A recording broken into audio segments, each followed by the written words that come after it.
सूत्र संस्कृत में है, ये तो आप जानते ही हैं, क्योंकि उस जमाने में हिंदी थी नहीं, तमिल थी नहीं, तेलुगु थी नहीं, ज्यादा से ज्यादा संस्कृत ही थी या प्राकृत थी। तो संस्कृत में उन्होंने सब कुछ लिखकर छोड़ दिया। वही सूत्र मैं पिछले कई वर्षों से पढ़ता रहा, 4-5 वर्षों से तो बहुत ज्यादा पढ़ रहा हूं। जब से मुझे मन में ये बात आई, पढ़ता रहा। और हमारा जो अभियान है, जो पूरे देश में हम चलाते हैं स्वदेशी के लिए, उससे ये बहुत गहराई से जुड़ा है। क्योंकि हमारे अभियान में अब तक हम ये बात करते थे ना कि घर में पेप्सी कोला, कोका कोला मत लाओ क्योंकि विदेशी पेय है। फिर मैं ये भी कहता था ये पीने लायक नहीं है, टॉयलेट क्लीनर है। बहुत साल पहले मैं बोल के गया था चेन्नई में। अब सरकार ने भी मान लिया है कि टॉयलेट क्लीनर है और वैज्ञानिकों ने सिद्ध कर दिया है कि टॉयलेट क्लीनर है। तो ये बातें हम स्वदेशी अभियान में जोड़कर चलते थे। जब मुझे पता चला कि इसी स्वदेशी अभियान का एक बड़ा हिस्सा है, पेप्सी कोका कोला भारत से धन लूटकर अमेरिका ले जा रहा है, ऐसे एलोपैथी चिकित्सा की दवाएं बनाकर कंपनियां उससे भी ज्यादा लूट कर ले जा रहे। एक अमेरिकन कंपनी है, उसका नाम है प्रॉक्टर एंड गैम्बल। उसकी बैलेंस शीट मैंने देखी तो उनका मुनाफे का प्रतिशत 20,000 है, माने 20,000% प्रॉफिट कमा रहे हैं वो भारत में। पेप्सी कोका कोला तो 1000% पे काम कर रहे हैं, प्रॉक्टर एंड गैम्बल 20,000% पे काम कर रहे हैं। एक अमेरिकन कंपनी है एली लिली, उनका प्रॉफिट परसेंटेज 35,000 है, 35,000% मुनाफा कमा रहे हैं वो भारत में। तो ध्यान में आया कि विदेशी कंपनियां पेप्सी कोका कोला बेचकर जितना धन कमा रही हैं, उससे कई गुना ज्यादा एलोपैथी की दवाएं बेचकर कमा रही हैं। और उस धन को कमाने में भारत के चिकित्सक उनकी थोड़ी मदद कर रहे हैं, क्योंकि वो उन्हीं दवाओं का प्रिस्क्रिप्शन लिख रहे हैं जो ये कंपनियां बेच रही हैं। मैंने बहुत सारे चिकित्सकों से ये पूछने का लगातार प्रयास किया है कि आप इसी कंपनी की दवाएं क्यों लिखते हैं। मान लो एक चिकित्सक है, बहुत पैसे वाला है, प्रॉक्टर एंड गैम्बल की ही दवाएं लिखता है। बंबई में मैंने ये ज्यादा काम किया। और एक है वो एली लिली की ही लिखता है, एक है सेंडोज की ही लिखता है, एक सीवागाइगी की ही लिखता है। तो पता चला कि उनका कमीशन फिक्स है। ये खराब शब्द बोलने के लिए आप मुझे माफ करेंगे, डॉक्टरों का कंपनियों से कमीशन फिक्स है। माने कमीशन जो कंपनी ज्यादा देगी वो उसका प्रिस्क्रिप्शन लिखेंगे। इसका मतलब यह है कि उनको आपकी चिकित्सा से कोई लेना देना नहीं है, उनको अपने कमीशन की चिंता है। और वो कमीशन खाकर ऐसी दवाएं भी लिखेंगे आपको जो जरूरत नहीं है, गैर जरूरी है।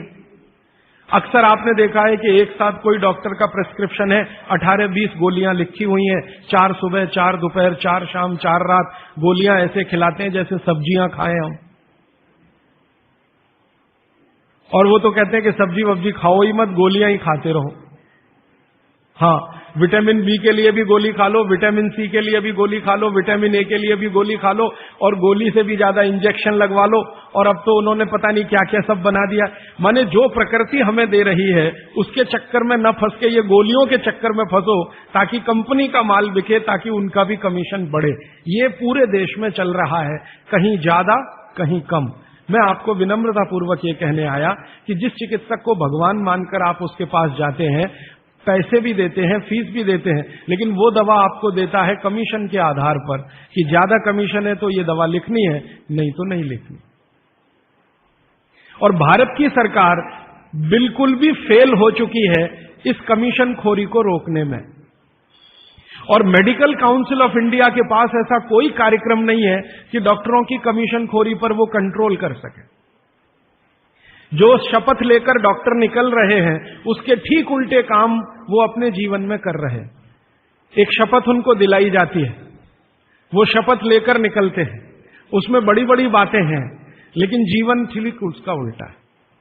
तो ये सब बातों को ध्यान में रखकर मुझे ऐसा लगा कि भागवत जी की बात जो वो कहते हैं कि 85% जो जीवन की चिकित्सा है वो हर व्यक्ति स्वयं कर सकता है, 15% के हिस्से में विशेषज्ञ की जरूरत है। तो मुझे लगा कि जो 85% है वो तो जानो। और वो जानने के लिए 5-6 साल जो काम किया मैंने, उसमें से कुछ सूत्र मैंने निकाले। भागवत जी के 7,000 सूत्र हैं। सभी सूत्रों पे बात करूं तो कम से कम तो महीना सवा महीना लगता है, वो भी रोज 3 घंटे बात करूं तो मैंने कहा और सोचा कि इतना समय किसी के पास भी नहीं है और शायद मेरे पास भी नहीं है, तो इनमें से कुछ सूत्र हैं जो बहुत जरूरी लगते हैं, वो निकालो। तो भारत में जैसे मैंने हार्डीकर जी का नाम लिया, उनकी मैंने मदद ली इसमें, और हार्डीकर जी के बराबर के कई ऐसे वैद्य हैं, उनकी मदद मैंने ली, और मैंने कहा कि आप मुझे बताओ ये सूत्र, ये सूत्र, ये सूत्र, ये सूत्र बहुत ही जरूरी है, बिना इसके आदमी का जीवन ही नहीं चलेगा, ये पहले मुझे बता दो। तो उन्होंने बताना शुरू किया, तो वो 7,000 से घट के 3,000 तक आए। फिर मैंने कहा ये 3,000 में मुझे बताओ, तो 3,000 से 1,000 पर आए, फिर 500 पर आए, फिर 500 से 50 पर आ गए। और वो 50 के बाद भी उन्होंने कहा अगर तुम ये 50 भी नहीं बता सकते तो ये 15 तो जरूर बता दो। तो मैं तो आपको 50 तो कम से कम बताने ही वाला हूं, क्योंकि अगले 5-6 दिन मेरे पास समय है, लेकिन उन 50 में जो 15 हैं वो सबसे महत्वपूर्ण है। भागवत जी खुद मानते हैं, और उनके नीचे के जितने भी विशेषज्ञ हुए हैं पिछले हजारों सालों में, वो भी मानते हैं कि ये सबसे महत्वपूर्ण सूत्र है। उसमें से पहला सूत्र मैं बात शुरू करता हूं। आपके पास अगर कागज पेन हो तो जरूर निकाल लीजिए, नोटबुक है तो बहुत अच्छा होगा, डायरी है तो बहुत ही अच्छा होगा, क्योंकि पता नहीं दोबारा कब कौन व्यक्ति इस विषय पर आपसे बात करने आएगा। और अगर नहीं है कागज पेन कॉपी तो भी चिंता मत करिए, क्योंकि मैंने पिछले कुछ वर्षों में काम करते करते ये सूत्रों को किताब में भी लिख डाला है। मैंने किताब बना दी है, भागवत संहिता जो है, मैंने भागवत जी की अष्टांग हृदयम और अष्टांग संग्रम, इनके सूत्रों को कलेक्ट करके सेलेक्ट करके 3 भाग में एक पुस्तक बनाई है, पार्ट 1, पार्ट 2, पार्ट 3, अष्टांग हृदयम, भाग 1, भाग 2, भाग 3। मूल लेखक भागवत जी हैं, मैंने सिर्फ सिलेक्शन किया है, और सिलेक्शन के साथ आज के हिसाब से उसको थोड़ा विश्लेषित किया है। जैसे मैं एक उदाहरण दूं तो आपको मेरी बात समझ में आए। भागवत जी ने एक सूत्र लिखा, अब मैं संस्कृत में बात नहीं करूंगा क्योंकि समय बढ़ जाएगा। एक सूत्र उन्होंने लिखा कि भोजन को बनाते समय, इसको माताएं बहनें सब बहुत ध्यान से सुने, पुरुष भी सुने तो अच्छा है। भोजन को बनाते समय पवन का स्पर्श और सूर्य का प्रकाश अगर नहीं मिला, किसको? भोजन को। जिस भोजन को आप बना रहे हैं या पका रहे हैं, उसको पकाते समय पवन का स्पर्श और सूर्य का प्रकाश नहीं मिला, वो भोजन कभी नहीं करना। क्यों? तो वो आगे लिखते हैं, ये भोजन नहीं विष है। और फिर आगे लिखते हैं कि दुनिया में 2 तरह के विष हैं। एक ऐसे विष होते हैं जो तत्काल असर करते हैं, और एक ऐसे विष होते हैं जो धीरे धीरे असर करते हैं। तत्काल असर वाले विष आप जानते हैं, जीभ पर 1 ड्रॉप डालो मर जाओ, ऐसे बहुत विष हैं। और धीरे धीरे असर करने वाले विष माने 2 साल में, 5 साल में, 10 साल में, 15 साल में, 20 साल में असर करेंगे और आपको मरने की स्थिति में पहुंचा देंगे। तो सूत्र उनका इतना है कि जिस भोजन को बनाते समय पवन का स्पर्श और सूर्य का प्रकाश ना मिले, वो भोजन को कदापि ना करें, क्योंकि वो विष है। अब ये तो सूत्र है, पहले संस्कृत है, मैंने वो हटा दिया, संस्कृत नहीं कहा, सीधे हिंदी में कहा। अब इस हिंदी का विश्लेषण करें, हम कहना क्या चाहते हैं वो, और आज के हिसाब से विश्लेषण करें, सन 2007 के हिसाब से विश्लेषण करें। अब तक मैंने जो बोला वो भागवत जी का हिस्सा था, अब जो वो बोल रहा हूं वो मेरा हिस्सा है। भागवत जी कह रहे हैं कि प्रेशर कुकर का भोजन ना करें, क्योंकि प्रेशर कुकर एक ऐसी तकनीक है जिसमें भोजन बनाते समय ना तो सूर्य का प्रकाश जा सकता है, ना पवन का स्पर्श उसको मिलेगा। प्रेशर कुकर से जो भी है वो हवा बाहर तो आ सकती है, बाहर की हवा अंदर जाने की उसमें कोई डिवाइस नहीं है, कोई रास्ता नहीं। सूर्य का प्रकाश उसमें अंदर जाए ऐसी कोई टेक्नोलॉजी उसमें डेवलप नहीं हुई है। तो भागवत जी ने 3500 साल पहले कहा, शायद उनको ये अंतर चेतना में आ गया होगा कि ये कभी ना कभी आदमी प्रेशर कुकर बना ही लेगा। ये मैंने मजाक में कहा, लेकिन आज के हिसाब से आपको समझ में आए इसके लिए। तो वो ये कहते हैं कि प्रेशर कुकर का भोजन ना करें, माने हमारे घर में एक प्रेशर कुकर है जिस पर भागवत जी का सिद्धांत लागू नहीं होता। माने सिद्धांत ऐसे लागू नहीं होता कि हम उसका खाना खाएं, ना खाएं, वो विष है। फिर मैंने वैज्ञानिकों से बात की कि ये प्रेशर कुकर का भोजन विष है, ऐसा भागवत जी कहते हैं, आपका क्या कहना है? तो हमारे देश में CDRI नाम की एक बड़ी लेबोरेटरी है, सेंट्रल ड्रग रिसर्च इंस्टीट्यूट। वहां के 2 साइंटिस्टों ने कहा कि यार काम तो हमने करके देखा है, बात सही है भागवत जी। मैं कहता हूं ये टीवी पे बोलो, तो उन्होंने कहा ये प्रेशर कुकर कंपनियां गर्दन काट देंगी हमारी, टीवी पे नहीं बोल सकते हम, तुम चाहो तो बोलो। मैंने कहा आपकी रिसर्च क्या कहती है? वो ये कहते हैं कि ये जो प्रेशर कुकर है ज्यादा से ज्यादा या 99% एल्यूमिनियम के बने हुए हैं। एल्यूमिनियम आप जानते हैं। और वो ये कहते हैं कि भोजन रखने और बनाने का सबसे खराब मेटल अगर कोई है तो एल्यूमिनियम ही है।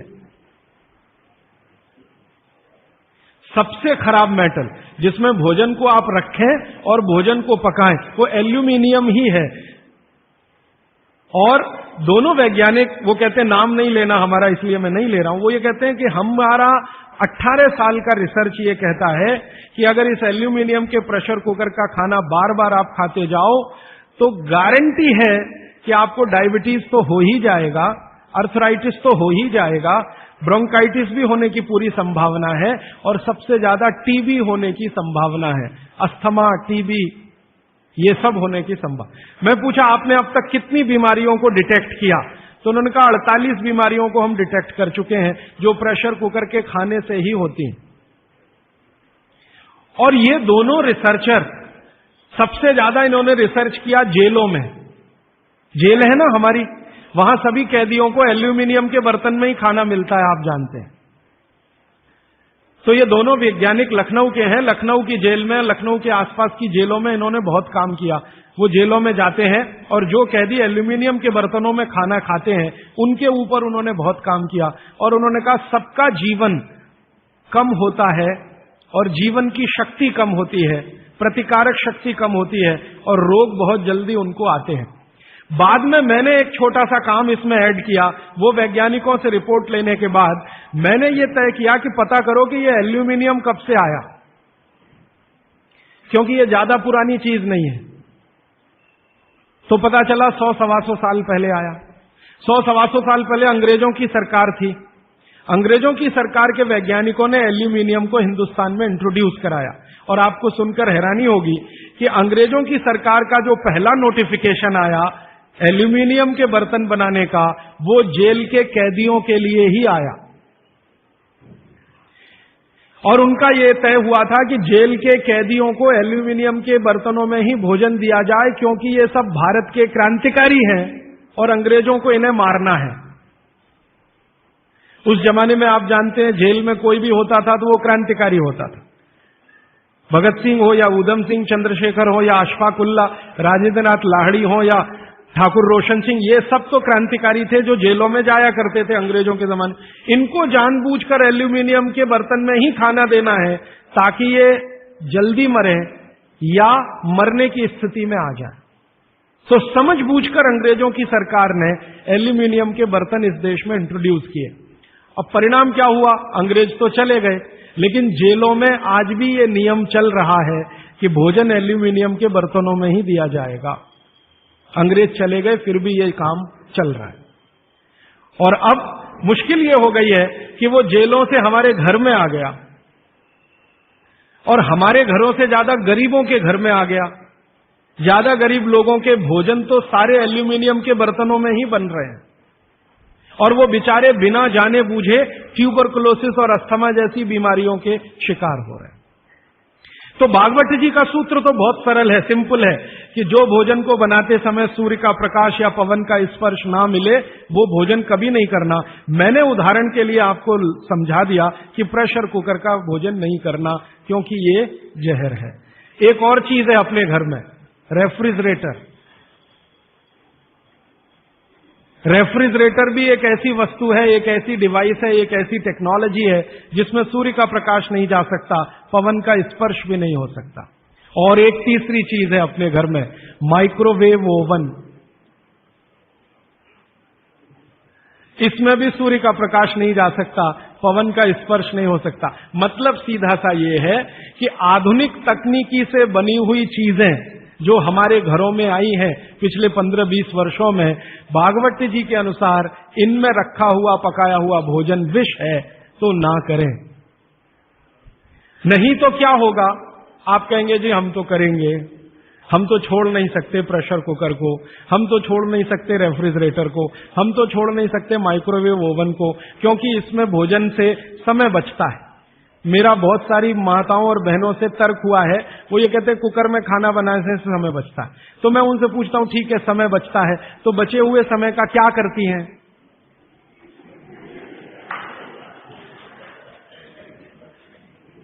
तो ज्यादातर माताओं बहनों का उत्तर है सास भी कभी बहू देखते हैं। इधर प्रेशर कुकर में खाना बना के समय बचा, फिर हमने टीवी के सामने वो समय इन्वेस्ट कर दिया, तो नेट रिजल्ट क्या?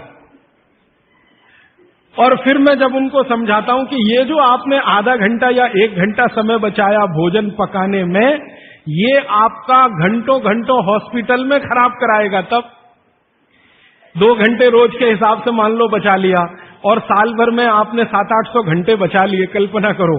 फिर एक दिन हॉस्पिटल में भर्ती हो गए और 2-4 महीने वहां निकल गया, नेट रिजल्ट क्या? वही 0 का 0। तो ये एक सूत्र है जिस पर मैं आपसे बात कर रहा हूं कि भोजन को बनाते समय, पकाते समय कोई ऐसी वस्तु जहां सूर्य का प्रकाश ना जाता हो, पवन का स्पर्श ना होता हो, वो ना करें। अब इसमें विश्लेषण की जरूरत है। भागवती जी तो लिख के चले गए, अब ये क्यों का जवाब हमें ढूंढना है, और इसमें जरूरत हो तो आधुनिक विज्ञान की मदद भी लेनी है। मॉडर्न साइंस ने कुछ लॉजिक डेवलप किए हैं, कुछ ऑब्जर्वेशंस उन्होंने दिए हैं, तो उनकी मदद से ये क्यों ना करें, क्या कारण है, यहां से अब बात मैं शुरू करता हूं। आधुनिक विज्ञान क्या कहता है प्रेशर कुकर के बारे में, ये जाने। प्रेशर कुकर एक ऐसी टेक्नोलॉजी है जो खाने को जल्दी पकाती है, ये है सीधा सा मतलब। अब खाने को जल्दी पकाने के लिए ये प्रेशर कुकर क्या करता है, जो भोजन आपने उसमें अंदर रखा है पकने के लिए उस पर, और जो पानी डाला है आपने भोजन पकाने के लिए उस पर अतिरिक्त दबाव डालता है। ये है प्रेशर, प्रेशर माने दबाव। तो अतिरिक्त दबाव डालने की टेक्नोलॉजी है प्रेशर कुकर। और ये अतिरिक्त दबाव कहां से आता है? प्रेशर कुकर में आपने दाल डाली, ऊपर से पानी डाला, थोड़ा हल्दी मसाले डालकर बंद करके रख दिया। अब उसमें वो एक सीटी लगा दी, वो सीटी लगाई, यही सबसे खतरनाक चीज है पूरे प्रेशर कुकर की। सीटी ना लगाएं तो आपका प्रेशर कुकर आपके लिए अच्छा है। सीटी लगाते ही क्या करता है, पानी गर्म होगा। आप जानते हैं पानी गर्म होने से वाष्पीकरण शुरू होता है, वेपराइजेशन शुरू होता है। तो पानी की वाष्प प्रेशर कुकर में चारों तरफ इकट्ठी हुई, वो वाष्प जो है ना वो दबाव डालती है। किस पर? दाल पर, चावल पर, सब्जी पर। ये दबाव डाल के होता क्या है, दाल एक कल्पना करिए, अरहर की दाल, थोड़ी देर के लिए कल्पना, अरहर की दाल के छोटे छोटे टुकड़े, एक दाल को तोड़कर 2 टुकड़े, जिसको द्विदल कहते हैं, जैन समाज के लोग तुरंत समझ में आ जाएंगे। द्विदल, चने की दाल, अरहर की दाल, ये सब द्विदल है। इसको तोड़कर आपने दाल बनाई है। अब ये दाल पानी में पड़ी है, नीचे से गर्म और ऊपर से भाप का दबाव, तो ये दाल जो है ना फट जाती है। फटना समझते हैं? वो दरकना शुरू हो जाता है। उसके अंदर के जो मॉलिक्यूल हैं, दाल के अंदर जो अणु हैं, वो अणु एक दूसरे को जो जकड़कर बैठे हुए हैं, ये पानी का प्रेशर उन अणुओं को तोड़ता है और दाल दरकना शुरू होती है। वो दाल दरक जाती है और पानी इतना गर्म होता है तो उबल जाती है, पकती नहीं है, उबलती है। पकना और उबलने में अंतर है। तो उबल जाती है और दरक जाती है। आप खोलते हैं 5 मिनट बाद आपको लगता है दाल पक गई है, पक नहीं गई है, वो थोड़ी सॉफ्ट हो गई है, नरम हो गई है, क्योंकि नीचे से गर्मी पड़ी, ऊपर से प्रेशर पड़ा वाष्प का, वो पकी नहीं है,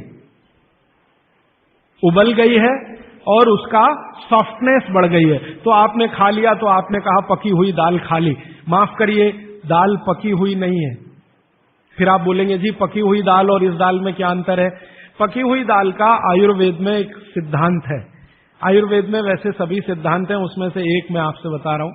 आयुर्वेद चिकित्सा ये कहती है कि जिस वस्तु को खेत में पकने में जितना ज्यादा समय लगता है, जिस वस्तु को पकने में खेत में जितना ज्यादा समय लगता है, भोजन रूप में पकने में भी उसको ज्यादा समय लगता है।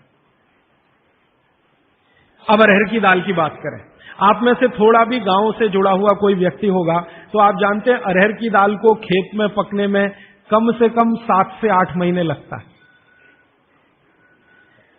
कम से कम 7 से 8 महीना लगता है। क्यों? अरहर की दाल में जो कुछ भी है, जिसको आप न्यूट्रिएंट के रूप में जानते हैं, माइक्रो न्यूट्रिएंट के रूप में जानते हैं, सूक्ष्म पोषक तत्व के रूप में जानते हैं, वो मिट्टी से दाल तक आने में सबसे ज्यादा समय लगता है। ये जो मिट्टी है ना खेत की, ये माइक्रो न्यूट्रिएंट्स का खजाना है।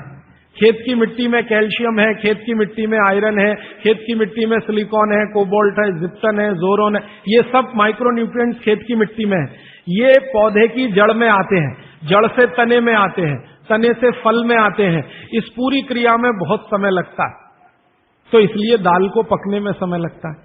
तो आयुर्वेद ये कहता है कि जिस दाल को खेत में पकने में ज्यादा समय लगा, उसको घर में भी पकने में ज्यादा समय लगना चाहिए। क्यों? ये जो माइक्रो न्यूट्रिएंट्स धीरे धीरे एब्जॉर्ब हुए हैं दाल में, खींच कर आए हैं दाल में, इनको डिसॉल्व होने में भी धीरे धीरे ही समय लगेगा। आप दाल क्यों खाना चाहते हैं? आप दाल खाना चाहते हैं प्रोटीन के लिए। प्रोटीन कहां से आएगा? ये जो माइक्रो न्यूट्रिएंट्स का कलेक्शन दाल में इकट्ठा है, इनके टूट जाने पर, बिखर जाने पर, तो वो बिखरने और टूटने में उसको देरी लगने वाली है, क्योंकि आने में देरी लगी है। ये प्रकृति का सिद्धांत है, आयुर्वेद का नहीं कहना चाहिए, प्रकृति का सिद्धांत है। बच्चे को पेट के अंदर गर्भाशय में विकसित होने में समय लगता है। दुनिया में हर चीज को विकसित होने में समय लगता है, जल्दी कुछ नहीं होता। इसलिए दाल भी जल्दी नहीं पकती, बच्चा भी जल्दी नहीं होता। सभी चीजों में यह है, प्रकृति का नियम है। और प्रकृति का दूसरा नियम है कि जिन चीजों को पकने में, बड़ा होने में ज्यादा समय लगा है, उनको डिसॉल्व होने में भी ज्यादा समय लगेगा। और दाल जब डिसॉल्व होगी तब उसके प्रोटीन्स आपको मिलेंगे भोजन में। इसीलिए आप दाल खा रहे हैं, ताकि आपको प्रोटीन की कमी पूरी हो। कुछ विटामिन आपको चाहिए, कुछ प्रोटीन्स आपको चाहिए, कुछ और दूसरे अंश आपको चाहिए। तो आयुर्वेद का नियम बिल्कुल सीधा है कि दाल ज्यादा देर में पकी है तो घर में भी ज्यादा देर में पके। अब मेरे समझ में आया कि हमारे पुराने लोग जो बुजुर्ग थे वो कितने बड़े वैज्ञानिक थे। मैं एक बार जगन्नाथपुरी गया था, आप भी गए होंगे। तो वहां भगवान का प्रसाद बनाते हैं तो प्रेशर कुकर में नहीं बनाते, आप जानते हैं। हालांकि वो चाहे तो प्रेशर कुकर रख सकते हैं, क्योंकि जगन्नाथपुरी के मंदिर के पास करोड़ों रुपए की संपत्ति है। तो मैंने मंदिर के महंत को पूछा कि ये भगवान का प्रसाद, माने वहां दाल और चावल मिलता है प्रसाद के रूप में, वो मिट्टी की हांडी में क्यों बनाते हैं? आप में से जो भी गए हैं जगन्नाथपुरी, आप जानते हैं वो मिट्टी की हांडी में दाल मिलती है और मिट्टी की हांडी में चावल मिलता है, या खिचड़ी मिलती है, जो भी मिलता है प्रसाद के रूप में। तो मैंने महंत को पूछा कि आप ये मिट्टी की हांडी में ही क्यों बनाते हैं? तो उसने एक ही वाक्य कहा, मिट्टी पवित्र होती है। तो ठीक है, पवित्र होती है, ये हम सब जानते हैं। लेकिन वो जो नहीं कह पाया महंत, वो आपको मैं कहना चाहता हूं कि मिट्टी न सिर्फ पवित्र होती है, बल्कि मिट्टी सबसे ज्यादा वैज्ञानिक होती है। क्योंकि हमारा शरीर मिट्टी से बना है, मिट्टी में जो कुछ है वो शरीर में है, और शरीर में जो है वो मिट्टी में है।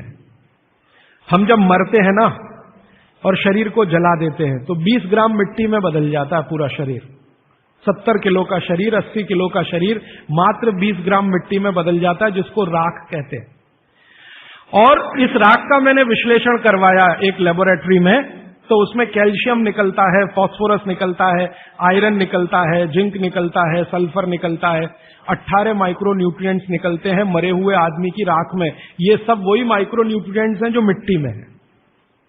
इन्हीं 18 माइक्रो न्यूट्रिएंट से मिट्टी बनी है, यही 18 माइक्रो न्यूट्रिएंट शरीर में है जो मिट्टी में बदल जाता है। तो महंत का कहना कि मिट्टी पवित्र है, वो बहुत वैज्ञानिक स्टेटमेंट है। बस इतना ही है कि वो उसको एक्सप्लेन नहीं कर सकता। एक्सप्लेन क्यों नहीं कर सकता? आधुनिक विज्ञान उसने नहीं पढ़ा या उसको मालूम नहीं है। लेकिन आधुनिक विज्ञान का रिजल्ट मालूम है, पवित्रता। रिजल्ट उसे मालूम है, विश्लेषण नहीं मालूम। वो हमारे जैसे मूर्खों को मालूम है। मैं अपने को उस महंत की तुलना में मूर्ख मानता हूं। क्यों? क्योंकि मुझे ये विश्लेषण करने में 3 महीने लग गए, वो बात 3 मिनट में समझा दिया कि मिट्टी पवित्र है। तो ये मिट्टी की जो पवित्रता है, उसकी जो माइक्रो न्यूट्रिएंट्स की कैपेसिटी या कैपेबिलिटी है, उसमें से आई है। तो मिट्टी में दाल आई है, दाल आपने पकाई है, तो महंत कहता है कि मिट्टी पवित्र है, इसलिए हम मिट्टी के बर्तन में ही दाल पकाते हैं, भगवान को पवित्र चीज ही देते हैं, अपवित्र चीज भगवान को नहीं दे सकते।